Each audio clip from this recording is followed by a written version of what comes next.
ప్రియమైన ఆంధ్రప్రదేశ్ ప్రజలకి నమస్తే. జరిగిన ఎన్నికల్లో ప్రజలు ఇచ్చిన తీర్పుని స్వాగతిస్తున్నాము.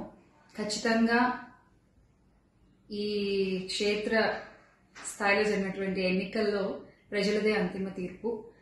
మీ తీర్పుని ఖచ్చితంగా స్వాగతిస్తున్నాం, గౌరవిస్తున్నాను.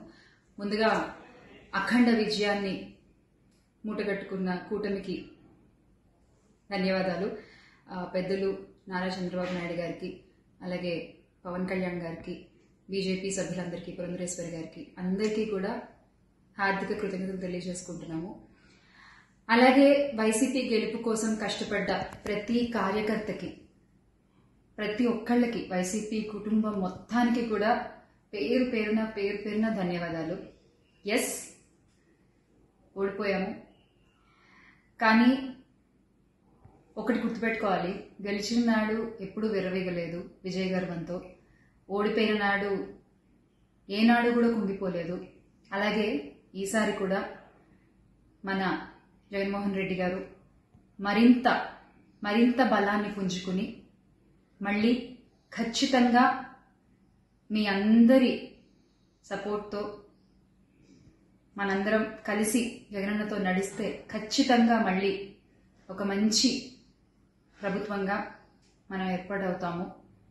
దేవుడిపై నమ్మకం ఉంచి ప్రజలకి మంచి జరగాలని కోరుకుంటూ, ఎస్, ఎప్పటికీ జగనన్నతోనే అందరం కలిసి నడుద్దాము, మంచి చేద్దాం. ఏదైనా ప్రజలకి మంచి జరగడం ముఖ్యం. ఈ 5 ఏళ్లు కూడా ఆంధ్రప్రదేశ్కి ఎంత మంచి జరగాలో అంత మంచి జరగాలని మనస్ఫూర్తిగా కోరుకుంటున్నాను.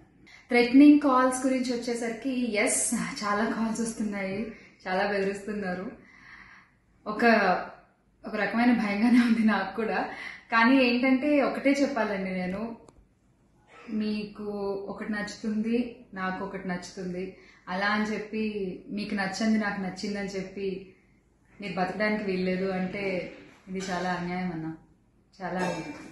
సో ప్లీజ్, దయచేసి ఏది కూడా వ్యక్తిగతంగా తీసుకోవద్దు. నేను వ్యక్తిగతంగా ఎవరిపైన విమర్శలు చేయలేదు, చెయ్యను కూడా. ఎప్పటికీ నాకు చాలా గౌరవం ఎవరన్నా కూడా.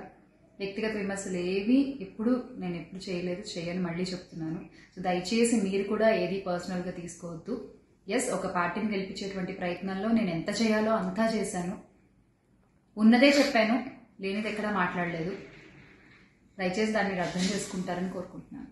మరిన్ని వీడియోస్ కోసం ఛానల్ ని సబ్స్క్రైబ్ చేయండి, లేటెస్ట్ అప్డేట్స్ కోసం వాట్సాప్ ఛానల్ ని ఫాలో చేయండి, అండ్ లింక్ డిస్క్రిప్షన్ లో ఉంది.